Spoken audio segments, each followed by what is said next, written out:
আসসালামাইকুম সবাইকে। লেগুরি পলিনোমিয়ালের থিওরাম 3 এর প্রুফ দেখাবো এই ভিডিওতে। তো থিওরাম 3 তে কি বলছে দেখাও যে ln of x equal to e to the power x n factorial d to the power n dx to the power n x to the power n e to the power minus x। আর দুই নাম্বারটা বলছে ln of x equal to e to the power x d to the power n dx of n x to the power n e to the power minus x। চলো তাহলে আমরা এটার প্রমাণে চলে যাই। প্রমাণে কি বলছে দেখো, প্রথম প্রুফে আমরা লিবনিজের উপপাদ্য সাহায্য পাই। দেখো লিবনিজের উপপাদ্যটা কি ছিল, d to the power n ux uv যদি হয় d to the power n uv, এটাকে লেখা যায় লিবনিজের উপপাদ্য অনুসারে summation of r equal to 0 থেকে হবে ইনফিনিটি ncr আর d এর পাওয়ার হবে কি n minus r u dr v। এটা হচ্ছে কি লিবনিজের উপপাদ্যের সূত্র, এটা আমরা মনে রাখবো। এটাকে প্রথমে আমরা কি করলাম, 1 নম্বর সমীকরণ দেব। আর এখানে যে আমাদের d, সেই dটা হচ্ছে কি d এর পাওয়ার n আর dx এর পাওয়ার হচ্ছে n। তাহলে এই যে 1 নম্বর সমীকরণের সাহায্যে আমাদের যেটা ছিল, দেখো আমাদের ছিল এইটা, আমরা এই যে x to the power n e to the power minus x এর সূত্র লিখতে পারি। তাহলে 1 নম্বরের সাহায্যে আমরা কি লিখতে পারি, দেখো d to the power n হইল uv হচ্ছে কি আমাদের x to the power n e to the power minus x। আর এখানে d বলতে দেখো d এর পাওয়ার n dx এর পাওয়ার n, আর এখানেও দেখো এটাই আছে। তো আমরা d এর পাওয়ার n ই লিখলাম প্রথমে, লাস্টে যাইয়া এটাকে d এর পাওয়ার n বাই dx এর পাওয়ার n লিখবো। এখন দেখো তাহলে সূত্র অনুসারে কি হয়, summation of r equal to 0 থেকে ইনফিনিটি আসলো, ncr লিখলাম। এখানে দেখো কি বলছে d এর পাওয়ার n মাইনাস r, তাহলে d এর পাওয়ার কি হলো n মাইনাস r। এবার বলছি u, তাহলে আমাদের দেখো এটাকে ধরলাম আমরা, এটাকে ধরলাম কি আমরা, এটাকে ধরবো u আর এটাকে ধরলাম হচ্ছে b। তো u এটা হচ্ছে ইউর পরিবর্তে এখানে u আছে, তাহলে এটা u আর এটা d to the power r, এই সূত্র অনুসারে v এর পরিবর্তে হলো v।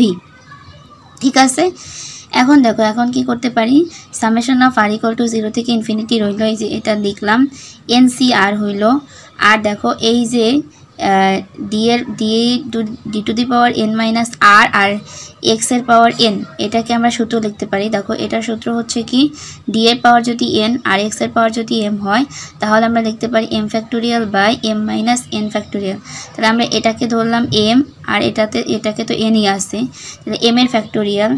এখানে লিখতে পারি কি n ফ্যাক্টোরিয়াল, প্রথমে কি বলছে n ফ্যাক্টোরিয়াল, এটা হচ্ছে m ফ্যাক্টোরিয়াল ছিল, x এর পাওয়ার যা থাকবে তার ফ্যাক্টোরিয়াল, তাহলে x এর পাওয়ার n আছে তার জন্য n ফ্যাক্টোরিয়াল।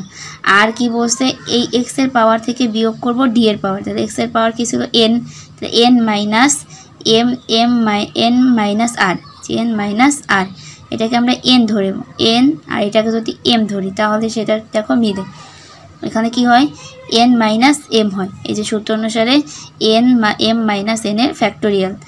আর দেখো x এর পাওয়ার কি, x এর পাওয়ার আবার হবে n, x এর পাওয়ার এটাকে আবার কিভাবে লিখতে পারি, এটাকে লেখা যায় দেখো d এর power r e to the power minus x, d এর পাওয়ার x e to the power minus x এর এটার সূত্র হচ্ছে কি,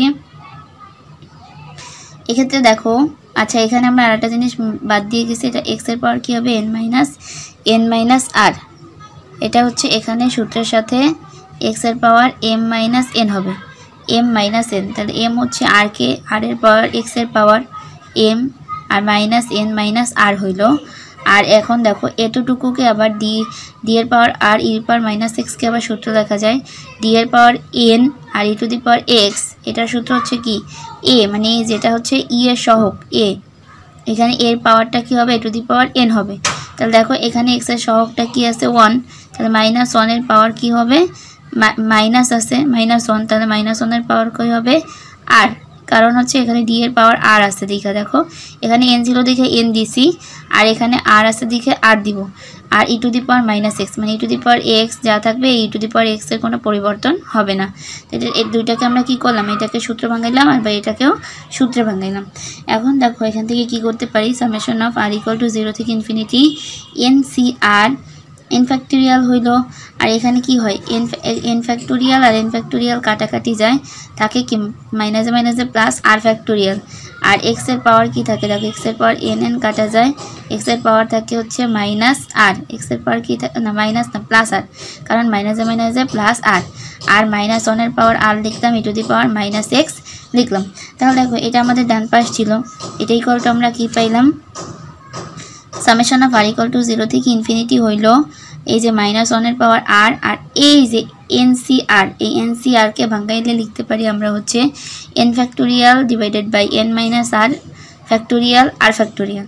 তাহলে দেখো এখানে একটা n ফ্যাক্টোরিয়াল পাইলাম, এই যে NCR ভাঙাইলে একটা n ফ্যাক্টোরিয়াল পাইলাম, আর এই একটা n ফ্যাক্টোরিয়াল, তাহলে n ফ্যাক্টোরিয়ালের স্কয়ার হইল, ঠিক আছে, n ফ্যাক্টোরিয়ালের স্কয়ার।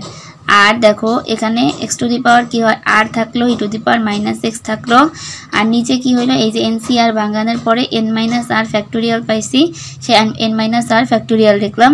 আর r ফ্যাক্টোরিয়াল তো আমাদের আগেই ছিল, r ফ্যাক্টোরিয়াল, আর এখানে একটা r ফ্যাক্টোরিয়াল, তাহলে r ফ্যাক্টোরিয়ালের স্কয়ার, r ফ্যাক্টোরিয়ালের square, x to the power r e to the power -x।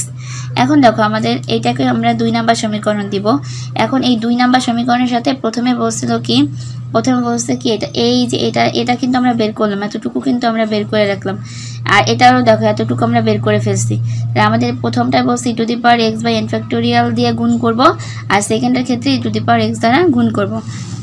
তাহলে দেখো আমরা এই যে 2 নং এর উভয় পক্ষকে e to the power x by n factorial দ্বারা গুণ করব।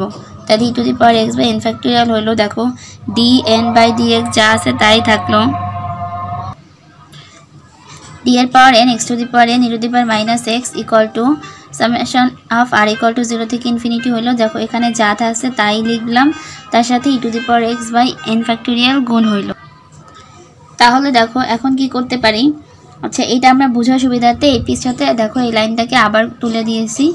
তো দেখো এখানে কি হয়, summation of r equal to 0 থেকে ইনফিনিটি হইল -1 এর পাওয়ার n, আর n এই দেখো n এর এখান থেকে একটা n আর একটা n কাটা গেলে থাকবে n ফ্যাক্টোরিয়াল, n -1 এর ফ্যাক্টোরিয়াল হইল r ফ্যাক্টোরিয়াল, আর x to the power r, আর এখানে দেখো কি হয় e to the power -x আর e to the power x, এটাকে যদি করি e to the power -x plus x লিখতে পারি, তাহলে e টু দি পাওয়ার 0, আর e টু দি পাওয়ার 0 এর মান জানি আমরা 1, এইজন্য এখানে কি হয়ে গেছে 1 হয়ে গেছে। আর এইটাকে আমরা কি করতে পারি, ল্যাগের প্রথম যে সূত্রটা সেই সূত্রটাকে লিখতে পারি যে ln অফ x, এটা হচ্ছে ল্যাগের প্রথম সূত্র থেকে আমরা পাই। তাহলে অতএব এটা সমান সমান এখানে d এর পরিবর্তে আমরা dn বাই dx এর পাওয়ার n দিতে পারি, আর যা আছে তাই থাকলো। এটাই হচ্ছে কি আমাদের প্রথম প্রমাণটার সাথে মিলে গেল। এখন দেখো আমাদের 2 নাম্বারটাতে কি বলছে, 2 নাম্বারটাতে বলছে যে ছিল e to the power x দিয়ে আমাদের গুণ করার দরকার ছিল, তার জন্য আমরা e to the power x দ্বারা গুণ করলাম, e to the power x হইলো এপাশে, আর দেখো এপাশে যা ছিল তাই, শুধু e to the power x টা বেশি আসছে 2 নম্বর সমীকরণে। এখন এখানে কি করতে পারি, e to the power x আর এই e to the power x এই দুইটাকে করলে দেখো আগের মতো পাওয়ারে কি হবে, -x প্লাস x হবে, e টু দি পাওয়ার 0 আর e টু দি পাওয়ার 0 এর মান হচ্ছে 1। তাই এটা কি থাকে, summation of r equal to 0 থেকে ইনফিনিটি -1 এর পাওয়ার r n ফ্যাক্টোরিয়ালের স্কয়ার, আর n -1 এর r এর ফ্যাক্টোরিয়াল, r ফ্যাক্টোরিয়ালের square, x to the power হচ্ছে কি r। এখন এটাকে আমরা লিখতে পারি যে ল্যাগের দ্বিতীয় সূত্র ছিল ln x এর ক্ষেত্রে, সেটাই হচ্ছে যে এটা, তাহলে এটার পরিবর্তে ln অফ x লিখলাম, আর এর পাশে যা আছে তাই। তাহলে এটাকে যদি স্থান পরিবর্তন করি, এটাকে এ পাশে আর এটার পাশে লিখি, তাহলে দেখো আমাদের প্রমাণের সাথে মিলে যায়। আর এখানে কি করছি আমরা, দেখো এখানে এই যে d to the power n এর পরিবর্তে dn বাই dxn লিখলাম, ঠিক আছে। তাহলে দেখো এটা হচ্ছে আমাদের মানে শুট।